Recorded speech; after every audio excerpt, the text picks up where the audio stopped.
हाँ, तो हमारे प्रिय छात्र छात्राओं, आप लोग कैसे हैं? हमें उम्मीद है कि आप लोग अच्छे ही होंगे और आपकी पढ़ाई अच्छे से ही चलती होगी। और आपका मात्र 3 माह का समय बचा है। लग जाइए मेहनत में। कम से कम पर डे आपको 10 से 12 घंटा पढ़ना है, तब आपकी रिजल्ट बहुत अच्छा होगी, बेहतरीन होगा, आप अच्छे मुकाम को पाएंगे।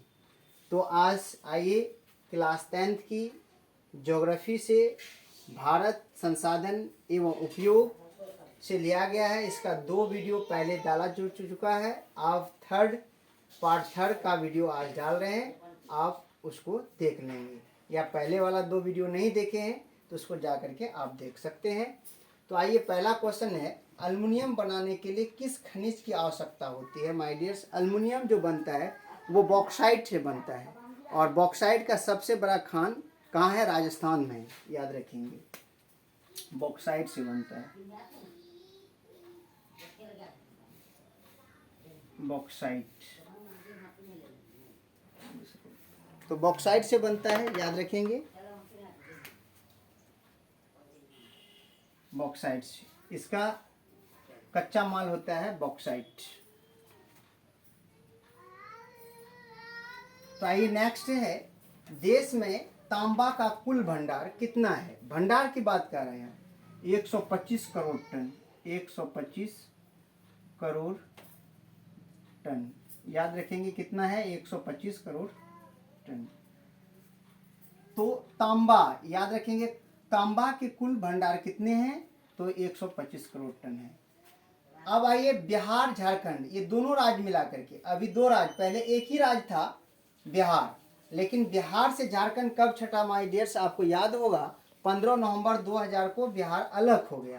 तो कह रहा है, जिस समय बिहार और झारखंड एक साथ था, या अभी भी अगर बिहार और झारखंड को एक साथ मिला दें तो देश का, किसका? देश का कितना प्रतिशत अभ्रक उत्पादन होता है? तो याद रखेंगे 80%। अगर ये 2 राज्यों को एक साथ मिला दें तो 80% अभ्रक उत्पादन करता है।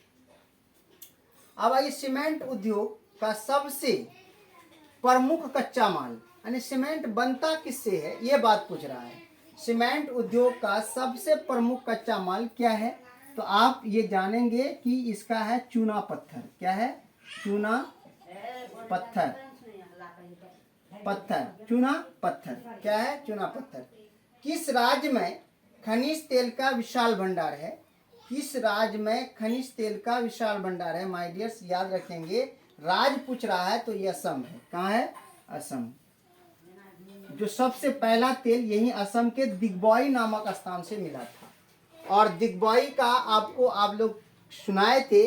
दिग्बॉय में दिख मतलब होता है खोदना, बोए मतलब होता है लड़का। अंग्रेजों ने कुछ लड़का को लगा दिया था खोदने के लिए, मिट्टी खोदने के लिए, तो वह अंग्रेज कहने लगा बार बार दिग्बॉय दिग्बॉय दिग्बॉय, तो इसलिए उसका नाम दिग्बॉय पड़ गया। तो दिग्बॉय में सबसे विशाल भंडार है, और सबसे पहला पेट्रोल वहीं से निकाला गया था, असम से ही। भारत में किस स्थान पर पहला परमाणु, याद रखेंगे, भारत के किस स्थान पर पहला परमाणु ऊर्जा स्टेशन स्थापित किया गया है?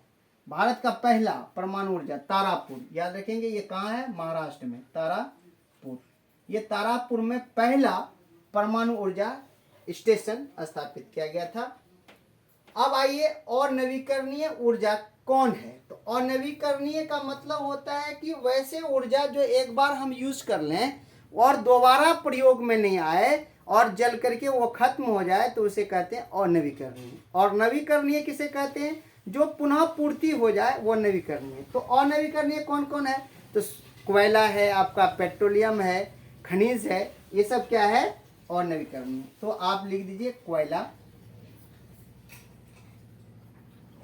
पेट्रोलियम, और है पेट्रोलियम। पेट्रोलियम बोले तो सब चीज आ गया। पेट्रोलियम में आ गया आपका पेट्रोल आ गया, डीजल आ गया, केरोसिन आ गया, प्राकृतिक गैस आ गया, सब आ गया। तो इत्यादि कर दीजिए, ईटीसी। तो प्राथमिक ऊर्जा का उदाहरण नहीं है। तो प्राथमिक ऊर्जा, देखिए, ऊर्जा भी कई प्रकारों के है, तो लेकिन प्राथमिक नहीं है। तो प्राथमिक नहीं है तो विद्युत, विद्युत ये प्राथमिक नहीं है। क्यों? विद्युत को क्या वह पानी से बनाया जाता है, जल विद्युत, जो पानी से बनाया जाता है जल विद्युत, ये द्वितीयक ऊर्जा हो गया। अगर ताप से बनाया जाता है तो कोयला जला के बनाया जाता है तो भी यह द्वितीयक ऊर्जा हो गया। अगर कोयला बोले तो प्राथमिक ऊर्जा, याद रखेंगे। प्राथमिक ऊर्जा नहीं है तो प्राथमिक ऊर्जा नहीं है तो ये विद्युत नहीं है, जिसे हम लोग बिजली कहते हैं और इंग्लिश में इलेक्ट्रिक कहते हैं। तो ऊर्जा का गैर पारंपरिक स्रोत, गैर पारंपरिक, याद रखेंगे, गैर पारंपरिक स्रोत क्या है? तो गैर पारंपरिक स्रोत का मतलब होगा सौर ऊर्जा, जो कभी समाप्त होने वाला नहीं है। सौर ऊर्जा, जल ऊर्जा, ज्वारीय ऊर्जा, आपका तरंगीय ऊर्जा या ध्वनि ऊर्जा, ये सब समाप्त होने वाला नहीं है, ये गैर पारंपरिक स्रोत है। तो आइए इसको लिख दीजिए सौर ऊर्जा। कौन सा ऊर्जा? सौर ऊर्जा, सौर ऊर्जा, याद रखेंगे माय डियर्स। गोंडवाना समूह के कोयले का निर्माण कब हुआ था? गोंडवाना समूह के कोयले का निर्माण कब हुआ था? निर्माण कब हुआ था? याद रखेंगे 20 करोड़ वर्ष पूर्व, 20 करोड़ वर्ष पूर्व, 20 करोड़ वर्ष पूर्व। भारत में कोयले का सर्वप्रमुख उत्पादक राज्य, तो भारत में अभी प्रेजेंट में भारत में सबसे ज्यादा कोयला का उत्पादन कहाँ होता है? याद रखेंगे झारखंड। कहाँ होता है? झारखंड। लेकिन इससे पहले की बात करें तो ये पश्चिम बंगाल का रानीगंज था और ये दामोदर घाटी यानी दामोदर नदी पर। लेकिन अब कौन आ गया है? झारखंड। ये सब बदलते रहता है, साल में 2 साल में ये बदलते रहता है। सर्वोत्तम कोयला का प्रकार है, तो आप माय डियर समझ जाइए कोयला 4 प्रकार के हैं। सबसे पहले एंथ्रासाइट, बिटुमिनस, लिग्नाइट और यानी कि पीट्स। सबसे अगर घटिया कोयला कहें तो ये पीट्स है और सबसे अच्छा कोयला कहें तो एंथ्रासाइट। तो याद रखेंगे सर्वोत्तम कोयला एंथ्रासाइट।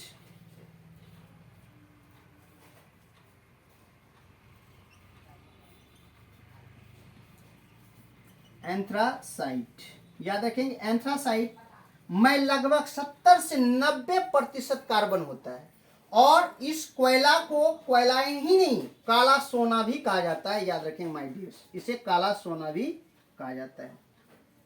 मुंबई हाई क्यों प्रसिद्ध है? ये खनिज तेल के लिए प्रसिद्ध है। किसके लिए प्रसिद्ध है? खनिज तेल के लिए, यानी पेट्रोलियम के लिए, खनिज तेल, या फिर लिख सकते हैं पेट्रोलियम के लिए।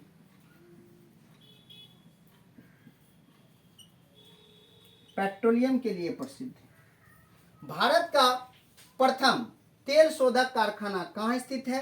तो याद रखेंगे सबसे पहला जो प्रथम कारखाना लगा था वो दिग्बॉई में ही लगा था।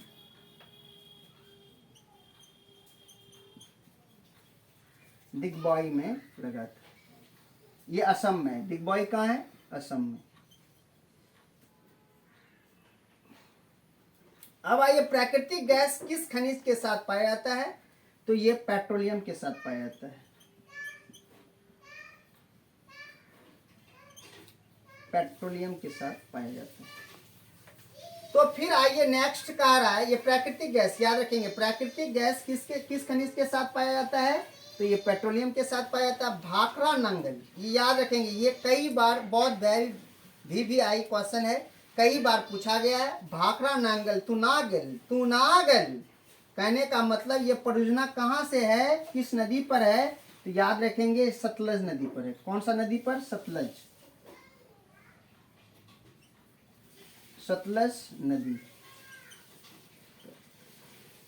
सतलज नदी पर भाखड़ा नांगल परियोजना। और सबसे ऊंचा परियोजना यही है, भाखड़ा नांगल परियोजना। अब आगे, दक्षिण भारत की सबसे बड़ी नदी घाटी परियोजना कौन है? तुंगभद्रा। तुंगभद्रा याद रखेंगे, तुंगभद्रा। तुंगभद्रा कौन, कहाँ का? दक्षिण भारत का। ये उत्तर भारत नहीं पूछ रहा, दक्षिण भारत का। सबसे दक्षिण भारत बोले तो कहने का मतलब हुआ कहाँ? तमिलनाडु, कर्नाटक, केरल, ये सब दक्षिणी भारत का राज्य है ये तुंगभद्रा। तो ताप विद्युत का केंद्र का उदाहरण है कहाँ? बिहार में। कहाँ है ताप विद्युत? बरौनी में। याद रखेंगे कहाँ है? बरौनी में। बरौनी में ताप विद्युत केंद्र है। यूरेनियम का प्रमुख उत्पादक स्थल है तो यूरेनियम का प्रमुख उत्पादक स्थल जादूगोड़ा, जादूगोड़ा ये कहाँ पड़ता है? झारखंड में पड़ता है, झारखंड में पड़ता है माय डियर्स। एशिया का सबसे बड़ा परमाणु विद्युत गिरी कहाँ है? तो एशिया का पूरा महादेश की बात बोल रहे हैं। एशिया का सबसे बड़ा परमाणु विद्युत गिरी है कौन? तारापुर। ये पूरा एशिया का सबसे बड़ा है तारापुर। तारापुर जस्ट ऊपर बताएं आप लोगों को कहाँ है? तारापुर महाराष्ट्र में है। महाराष्ट्र एक राज्य है। महाराष्ट्र की राजधानी जानते हैं मुंबई है, जिसे फिल्मी हिंदुस्तान या फिल्मी दुनिया कहा जाता है। तो आगे क्या है? भारत के किस राज्य में सौर ऊर्जा के विकास की सर्वाधिक संभावनाएं हैं? ये है राजस्थान। कहाँ? राजस्थान में सौर ऊर्जा का सबसे अधिक संभावना है। तो आइए माय डियर्स एक बार मैं रिपीट कर देता हूं, आप लोग फिर पुनः सुन लें। तो कहना था कि अल्युमिनियम बनाने के लिए किस खनिज की आवश्यकता होती है? बॉक्साइट की होती है। तांबा, देश में तांबा की कुल भंडार कितना है, यानी स्टॉक कितना है तांबा का? तो याद रखेंगे 125 करोड़ टन है। तांबा का सबसे बड़ा स्टॉक कहाँ है? राजस्थान में ही है।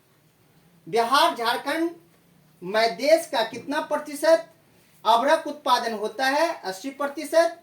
सीमेंट उद्योग का सबसे प्रमुख कच्चा माल क्या होता है? चूना पत्थर। किस राज्य में खनिज तेल का विशाल भंडार है? असम। भारत में किस स्थान पर पहला परमाणु ऊर्जा स्टेशन स्थापित किया गया था? तारापुर। और नवीकरणीय ऊर्जा कौन है? कोयला और पेट्रोलियम है। प्राथमिक ऊर्जा का उदाहरण नहीं है तो ये विद्युत नहीं है। ऊर्जा का गैर पारंपरिक स्रोत है सौर ऊर्जा। गोंडवाना समूह के कोयले का निर्माण कब हुआ था? 20 करोड़ वर्ष पूर्व हुआ था। नेक्स्ट क्वेश्चन है, भारत में कोयला का सर्वप्रथम उत्पादक राज्य है?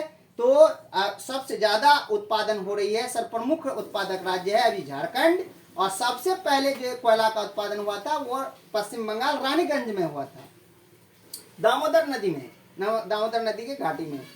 तो सर्वोत्तम कोयला का प्रकार कौन सा है? एंथ्रासाइट। मैंने बता चुका हूं 4 प्रकार का कोयला है, सबसे उत्तम एंथ्रासाइट है। लेकिन एंथ्रासाइट हमारे राज्य में सिर्फ एक जम्मू कश्मीर राज्य है जहां पाया जाता है, उसके विदाउट और कहीं नहीं पाया जाता है। हमारे भारत में सबसे ज्यादा कोयला बिटुमिनस पाया जाता है, जो झारखंड, पश्चिम बंगाल और आपका उड़ीसा इत्यादि राज्यों में सबसे ज्यादा पाया जाता है। बम्बई हाई क्यों प्रसिद्ध है? खनिज तेल के लिए या पेट्रोलियम के लिए प्रसिद्ध है? भारत का प्रथम तेल शोधक कारखाना कहाँ स्थित है? तो स्थित हुआ था तो ये सबसे पहले दिग्बॉय में हुआ था, दिग्बॉय असम में। उसके बाद फिर गुजरात में हुआ, उसके बाद महाराष्ट्र में हुआ, उसके बाद धीरे धीरे चल रही है।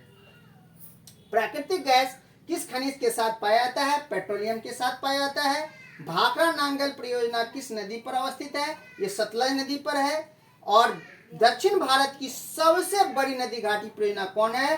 तुंगभद्रा है। और विद्युत केंद्र का उदाहरण कहाँ है? तो बरौनी में है। मेरा बिहार की बात हो रही है, बिहार में विद्युत उत्पादन ताप विद्युत का केंद्र कहाँ है? तो ये बरौनी में है। और ये पूरे भारत की बात पूछे तो ये 8 स्थानों पर है।